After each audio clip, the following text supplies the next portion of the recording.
Welcome to study 24 Udaipur. आज के इस वीडियो में हम सीबीएसई 12th इकोनॉमिक्स का जो सिलेबस है उसके बारे में हम डिस्कस करेंगे 2020-21 के लिए। सबसे पहले अगर हम बात कर रहे हैं तो इकोनॉमिक्स का जो सिलेबस है वो दो पार्ट में डिवाइड है, पार्ट ए और पार्ट बी। हमारा जो पेपर आएगा वो कितना होगा, 100 मार्क्स का। 100 में से 20 जो हैं वो एक तरह से प्रोजेक्ट के होते हैं और बाकी का जो 80 मार्क्स का पोर्शन होता है वो हमारा होता है थ्योरेटिकल पोर्शन। मतलब पेपर आएगा उसमें दो पार्ट होंगे, मैक्रो इकोनॉमिक्स और दूसरा होगा इंडियन इकोनॉमी के बारे में।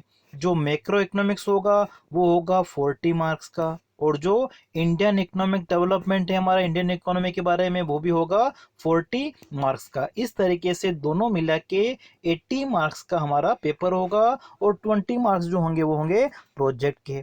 अब सिलेबस की अगर हम बात कर रहे हैं तो जो मैक्रो इकोनॉमिक है उसको 5 पार्ट में डिवाइड किया गया है। सबसे पहला हमारा नेशनल इनकम और उससे रिलेटेड जो एग्रीगेट्स हैं वो 10 मार्क्स के हैं। उसके बाद में नेक्स्ट टॉपिक हमारा मनी एंड बैंकिंग है, वो 6 मार्क्स का है। उसके बाद में determination of income and employment वो हमारा 12 मार्क्स का है। उसके बाद में government budget and the economy ये 6 मार्क्स का है और उसके बाद में बैलेंस ऑफ पेमेंट जो है वो भी 6 मार्क्स के हैं। तो टोटल जो हो गए हमारे वो कितने हो गए, 40 मार्क्स के। अब डिटेल में भी आगे हम इनको देखेंगे। उसके बाद में इंडियन इकोनॉमिक डेवलपमेंट जो है वो 3 कैटेगरी 3 पार्ट में डिवाइड किया गया है। सबसे पहला जो हमारा वो है डेवलपमेंट एक्सपीरियंस 1947 से लेकर 90 तक और उसके बाद में जो इकोनॉमिक रिफॉर्म्स हुए हैं 1991 तक उसके बारे में है। तो फर्स्ट पार्ट जो है वो कितना है, 12 मार्क्स का है। उसके बाद में जो सेकंड पार्ट है current challenges facing Indian economy वो हमारा है 22 मार्क्स का है। और उसके बाद में लास्ट जो सेक्शन है तीसरा सेक्शन वो है हमारा development experience of India, India के जो नेबर्स हैं उनके साथ में उसका कंपैरिजन है वो हमारा है 6 मार्क्स का। इस तरीके से टोटल हमारे हो गए ये 40 मार्क्स और 20 मार्क्स किसके होंगे, प्रोजेक्ट के होंगे। अब देखिए अगर हम मैक्रो इकोनॉमिक की बात करें तो मैक्रो इकोनॉमिक जो फर्स्ट यूनिट है, फर्स्ट यूनिट कौन सी है, national income and related aggregate. इसमें सबसे पहले हमको मैक्रो इकोनॉमिक्स क्या होती है उसका मीनिंग आना चाहिए। उसके बाद में जो मैक्रो इकोनॉमी से रिलेटेड कुछ बेसिक कंसेप्ट्स हैं जैसे कंजप्शन गुड्स क्या होती हैं, कैपिटल गुड्स क्या होती हैं, फाइनल गुड्स क्या होती हैं, इंटरमीडिएट गुड्स क्या होती हैं, स्टॉक एंड फ्लो क्या होता है, ग्रोस इन्वेस्टमेंट एंड डेप्रिसिएशन क्या होता है, ये कुछ कंसेप्ट हमको देखने हैं। उसके बाद में नेक्स्ट जो आ जाता है इसमें वो आ जाता है सर्कुलर फ्लो ऑफ इनकम, ठीक है, जिसको हिंदी में आय का चक्री प्रवाह कहते हैं। 2 सेक्टर मॉडल में हमको देखना है। उसके बाद में नेशनल इनकम जो है उसको कैलकुलेट करने की कौन कौन सी मेथड्स है, तो 3 मेथड्स के बारे में हमको पढ़ना है। सबसे पहले वैल्यू एडेड मेथड या जिसको हम प्रोडक्शन मेथड भी कह सकते हैं, सेकंड हमारी एक्सपेंडिचर मेथड और थर्ड हमारी इनकम मेथड। उसके बाद में इसमें जो अगला पार्ट आता है वो आता है aggregates related to national income. National income से रिलेटेड कुछ एग्रीगेट्स हैं जैसे कि जीएनपी हो गया हमारा, जीडीपी हो गया, एनएनपी हो गया, एनडीपी हो गया। इन चारों कंसेप्ट के बारे में हमको पढ़ना है। मार्केट प्राइस पर ये क्या होता है, फैक्टर कॉस्ट पे क्या होता है, साथ ही साथ रियल एंड नॉमिनल जीडीपी क्या होती हैं और जीडीपी का वेलफेयर के साथ में क्या रिलेशन होता है, ये हमको फर्स्ट यूनिट में पढ़ना है। उसके बाद में जो सेकंड यूनिट हमारी वो है मनी एंड बैंकिंग।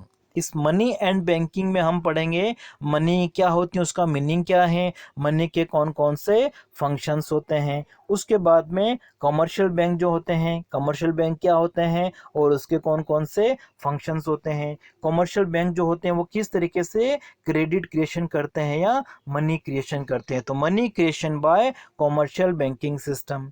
फिर उसके बाद में हमको सेंट्रल बैंक के बारे में पढ़ना है और सेंट्रल बैंक क्या होता है, उसके कौन कौन से फंक्शन से, और सेंट्रल बैंक जो होता है वो किस तरीके से क्रेडिट को कंट्रोल करता है। क्रेडिट को कंट्रोल करने की जो डिफरेंट मेजर्स हैं, मेथड्स हैं, जैसे कि बैंक रेट हो गया, सीआरआर हो गया, SLR हो गया, और इंडिया के बारे में अगर देखें रिजर्व बैंक के बारे में रेपो रेट हो गया, रिवर्स रेपो रेट हो गया, ओपन मार्केट ऑपरेशन से मार्जिन रिक्वायरमेंट है, इन सारे के बारे में हमको डिस्कस करेंगे।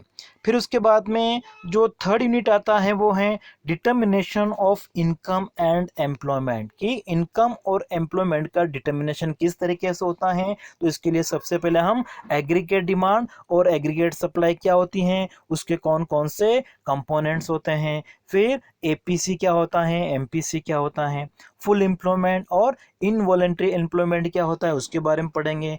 फिर उसके बाद में किसी भी इकोनॉमी के सामने जो प्रॉब्लम होती हैं, एक्सेस डिमांड और डेफिशिएंट डिमांड की जो प्रॉब्लम होती हैं, उसके बारे में हम डिस्कस करेंगे। फिर देखिए उसके बाद में जो हमारा फोर्थ यूनिट आता है वो है गवर्नमेंट बजट एंड इकोनॉमी। ठीक है, इसमें हम पढ़ेंगे कि गवर्नमेंट बजट क्या होता है, उसके कौन कौन से ऑब्जेक्टिव्स होते हैं, कौन कौन से उसके कंपोनेंट्स होते हैं, जैसे कैपिटल बजट होता है, रेवेन्यू बजट होता है। फिर उसके बाद में हम पढ़ेंगे कि जो गवर्नमेंट डेफिसिट होते हैं वो कौन कौन से होते हैं, जैसे रेवेन्यू डेफिसिट हैं, फिस्कल डेफिसिट हैं, प्राइमरी डेफिसिट हैं, इन सब के बारे में हम डिस्कस करेंगे।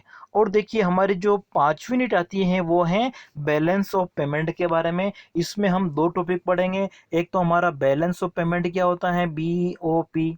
ठीक है, बैलेंस ऑफ पेमेंट के जो करंट अकाउंट हैं और कैपिटल अकाउंट है, उन दोनों के बारे में हम डिस्कस करेंगे। और दूसरा जो टॉपिक आएगा वो हमारा इसमें होगा फॉरेन एक्सचेंज रेट क्या होती हैं, फिक्स और फ्लेक्सिबल एक्सचेंज रेट क्या होती हैं, मैनेज फ्लोटिंग क्या होती हैं, और एक्सचेंज रेट जो होती है वो कैसे डिटरमिन होती हैं, विनिमय दर का निर्धारण किस तरीके से होता है फ्री मार्केट में, स्वतंत्र बाजार में, उसके बारे में हम डिस्कस करेंगे। ये तो हो गया हमारा पार्ट ए, जिसमें मैक्रो इकोनॉमिक्स के बारे में पढ़ना हमको। फिर देखिए पार्ट बी हमारा जो है उसमें हम इंडियन इकोनॉमी के बारे में पढ़ेंगे, इंडियन इकोनॉमिक डेवलपमेंट। तो सबसे पहला इसमें जो हमारा यूनिट 6 है उसमें हम पढ़ेंगे डेवलपमेंट एक्सपीरियंस। ठीक है, 1947 से पहले की क्या कंडीशन थी, फिर उसके बाद में 1947 से 90 तक जब इकोनॉमी में इकोनॉमिक रिफॉर्म्स हुए थे, उससे बीच में क्या कंडीशन रही है, डिफरेंट जो 5 ईयर प्लान है उनके बारे में हम सारा डिस्कस करेंगे। फिर उसके बाद में जो गवर्नमेंट ने पॉलिसी बनाई है एग्रीकल्चर के लिए, इंडस्ट्री के लिए, और जो इकोनॉमिक रिफॉर्म्स हुए हैं 1991 में, जैसे लाइब्रलाइजेशन है, ग्लोबलाइजेशन है, प्राइवेटाइजेशन है, तो ये जो LPG पॉलिसी क्या होती हैं उसके बारे में आज हम इस आगे हम डिस्कस करेंगे। फिर उसके बाद में डीमोनेटाइजेशन क्या होता है और GST क्या होता है, जो गवर्नमेंट ने 2017-16 के आसपास शुरू किया था, तो उसको भी आगे हम डिस्कस करेंगे।